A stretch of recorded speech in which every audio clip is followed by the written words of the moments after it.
guys, welcome to our relationship series. I know you guys missed us because for some time now we have not been out there.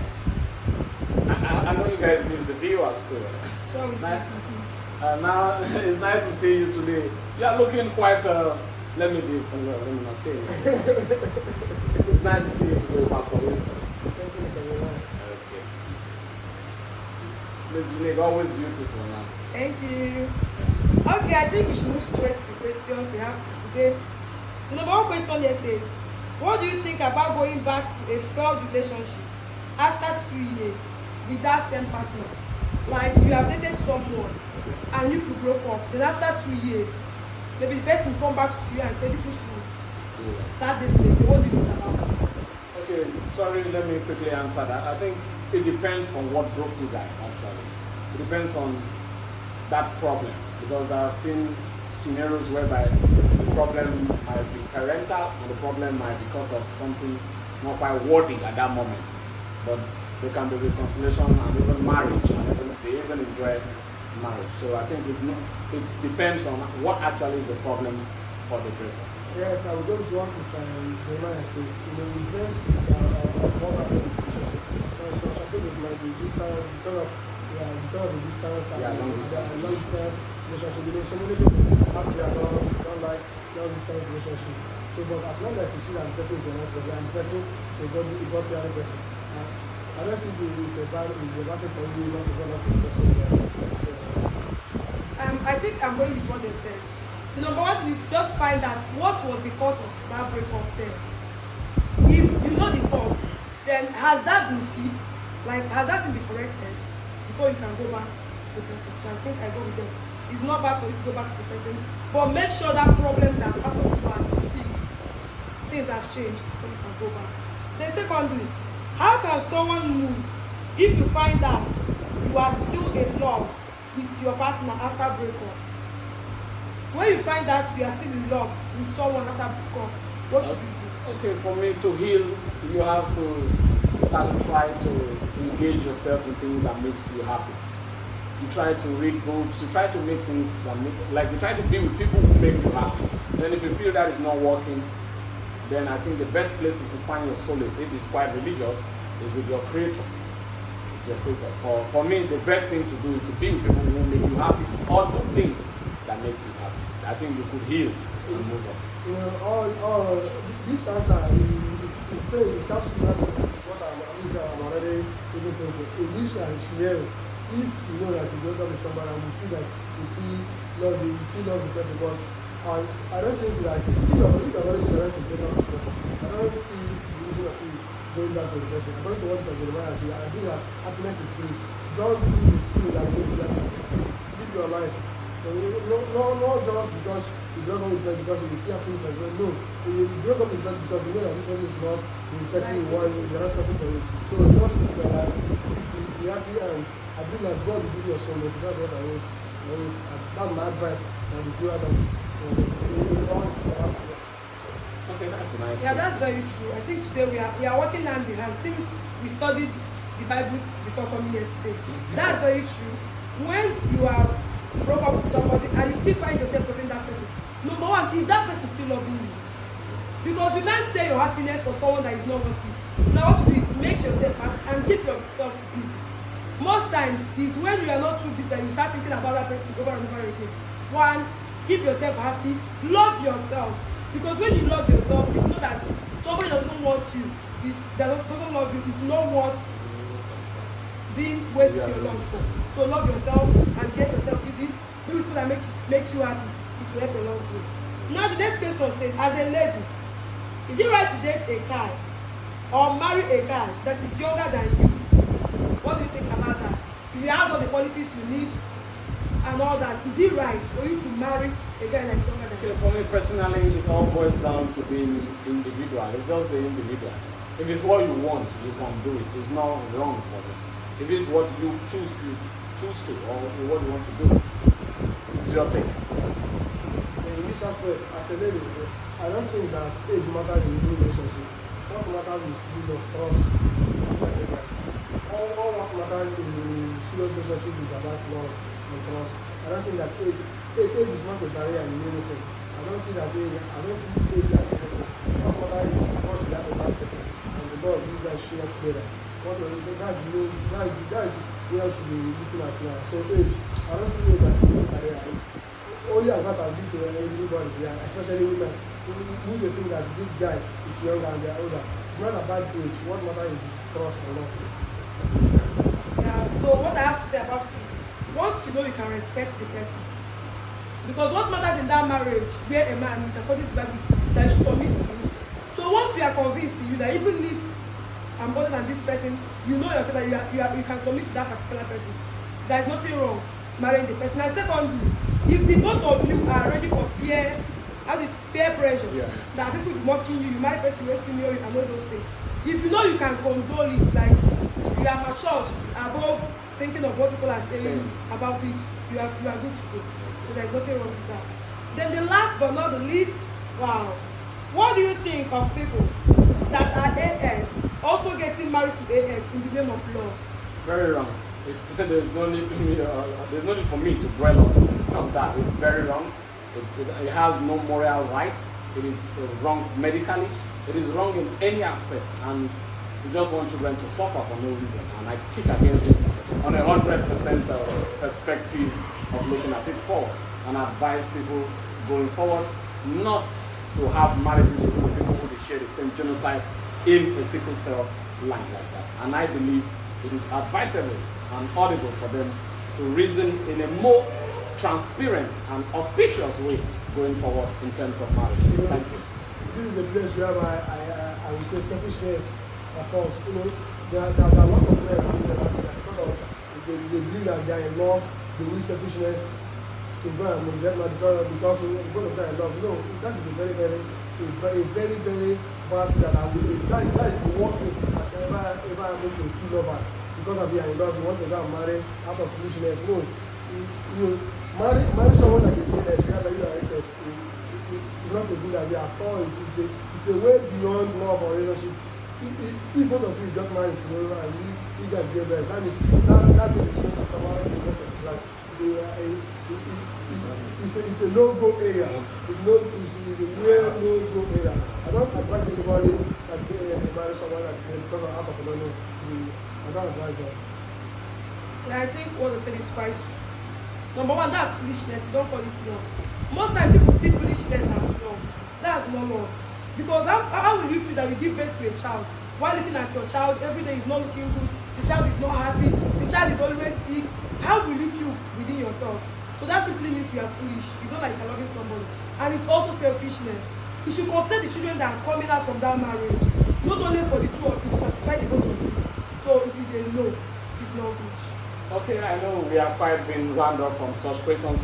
Before we started the show, we had a pre-note of an argument that ladies who earn more than their husbands always tends to control their husbands, and it is not good for a married man to have a wife that earns more than him. So I think it's a question for you to quite diverse and give your opinions. So I would love to hear your takes. Okay, for me, what I have to say about that is, money doesn't make women to disrespect their husband. Okay. Any woman that doesn't submit to a man because there is money, even if there is no money, she's not still submissive. Yes. Most times it's maybe the man is doing something that is not supposed to be done. Maybe the man is doing something wrong. That's why most women act the way they act. Any woman that is not submitting to you because she has money, even if she doesn't have money, she will not still submit. Okay. Money doesn't make a woman not submit to the husband. Okay. It just means that naturally that woman is not submissive. Okay. Any woman that is naturally submissive, whether with money or without money, she will still submit to the husband. Okay, that's a very nice thing. This question, immediately Mr. Jeremiah was talking about, I was just laughing.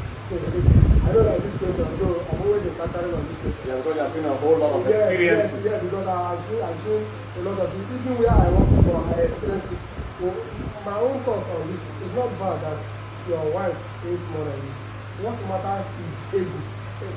Women have what they call ego and pride. I will still say it again. It's not bad that my wife should earn more than me, but what matters is the ego and pride they have. If women have money more than the man, he will see ego, he believe that he has the world.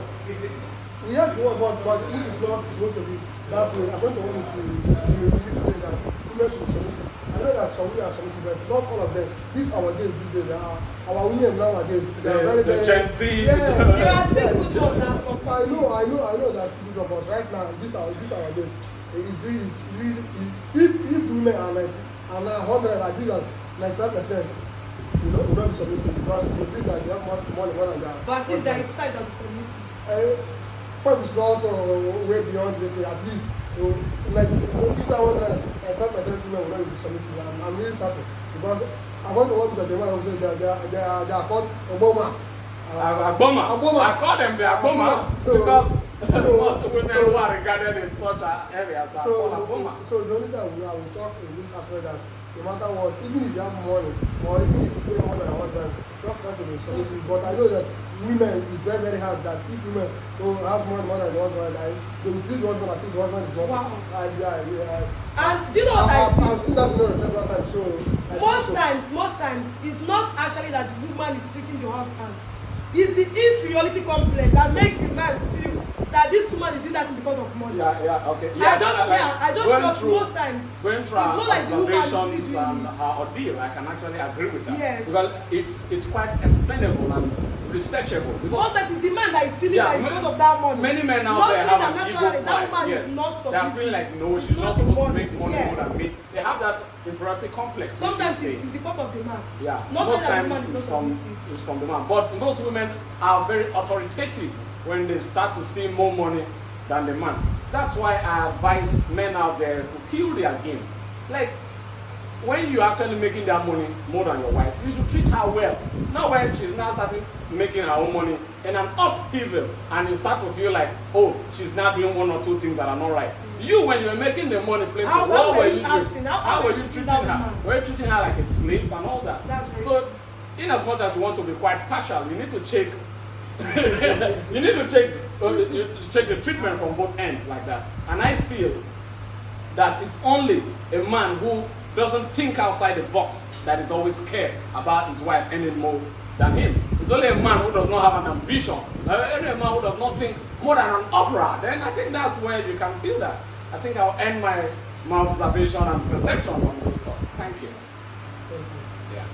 So there's other observations online. We saw where women have been married and they are coming out to say that cheating is of heaven now everywhere. I don't know what is really causing these married women to cheat, especially given the location here in nowhere, where married women are sponsoring young boys around. What do you think about that?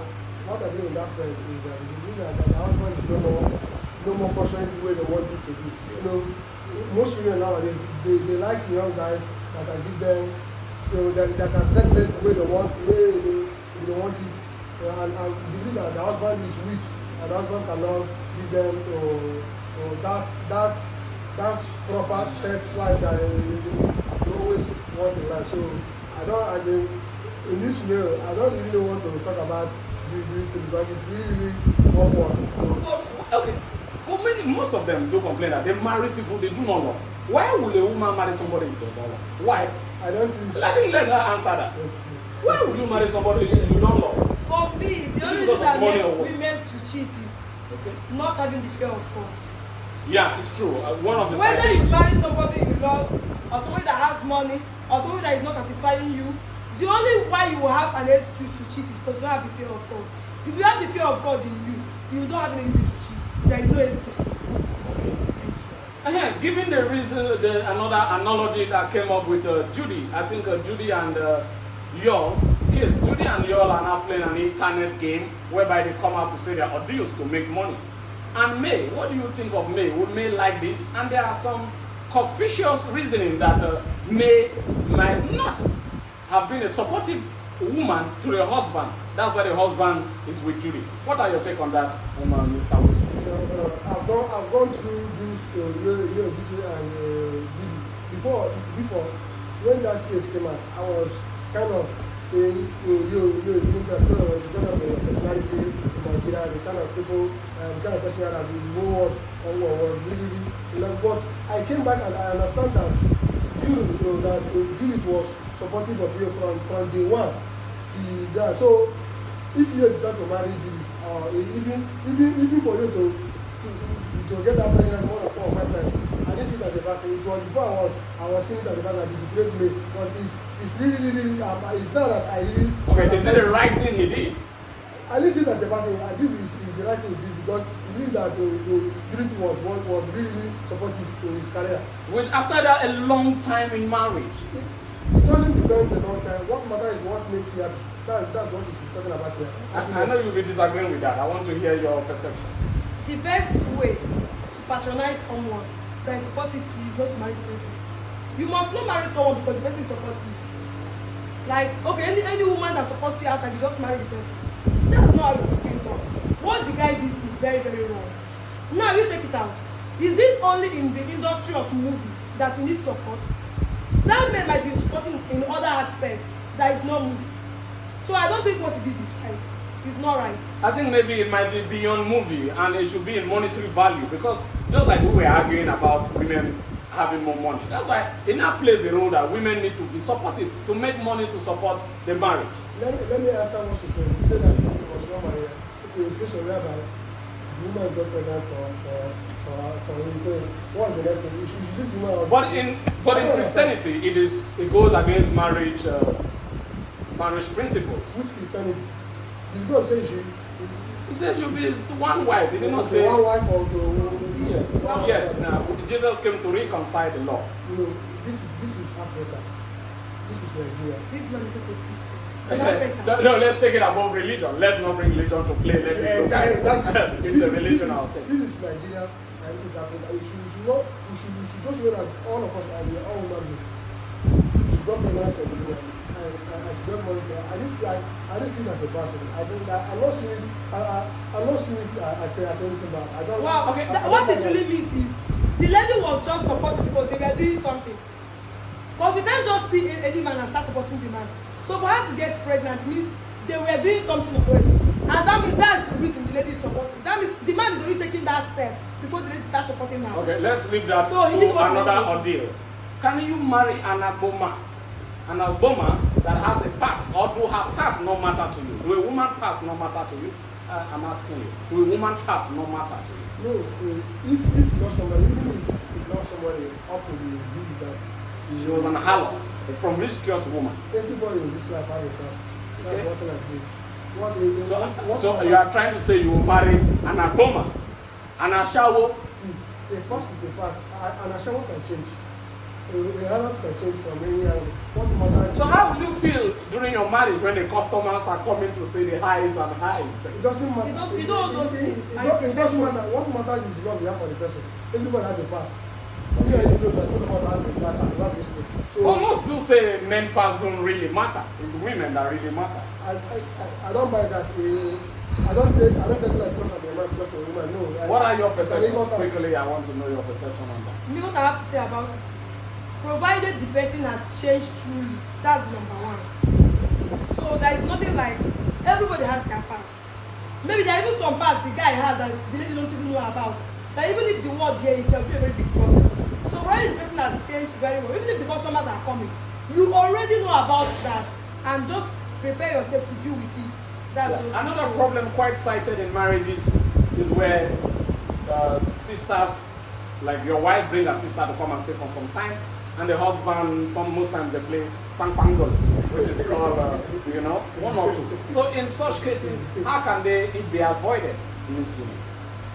The only way it can be avoided is if you know your husband that doesn't have self-control, then don't bring your sister to the house. What if your husband have self-control and your sister start to bring games? Any man that has self-control, no matter the kind of games your sister brings, will not fall for it. That's why we need self-control. A man that has self-control and respects the wife, you can cheat outside if you want, but not to cheat on your wife or your wife with the sister. A man that has self-control and has respect for us can never fall for that. Quickly have a round talk on that. I will go with her, but the best thing to do is that if you know that your sister is coming to your house and you know the kind of sister you have and the kind of husband you have, like maybe your sister coming here to sleep over. Whatever she is coming here to do, let that be on time. Because if you are in working class and your sister is at home, your husband is at home, and your mind is not there. Okay, what some worst case scenarios whereby the wife cannot even cook delicious and her sister come to prepare something quite quite Hilda you know. In such cases, what happens? Because men really love food. You know, there's a saying that say that kind of clear the wife, if the wife can't cook and the sister can cook, you can take the wife to get to school, she'll be there. Okay. There's no of a software that you don't have to do. No, you can take your wife to technical school. You know she can't cook for you marry her. You can take her to technical school. You take her there. She will have it. It's very, very simple. Okay, thank you so much. Thank you, Pastor Wilson. I love to call you Pastor Wilson because I see you having a great diverse things on that side. But quickly, you can do run up and tell us what is the right thing for a woman to do. Yeah, for me now, on that aspect of the woman not knowing how to cook, and the husband, and the sister knows how to cook. Number one, the husband, did you marry because of food? Was that your number one reason for getting married? To me, I But think food is very essential. I know it's very, very. But provided that's not the number one reason why you married, so I think you can handle it another way. Like he said, take her to catering school. You be aware she cannot cook before you marry her. There are other purposes why you marry that woman. So focus on her good side more than the bad side. Help her learn how to cook. Some men can cook, you can teach her how to cook, you know how to cook. That's the best thing to do about it. Thank you so much, Miss Unique. You guys have done quite an expertise job with your time retention, and I think I can expediently say you did so well. Thank you guys. I would love to see you next time. Guys, subscribe, engage with us on the comment section. See you guys next time.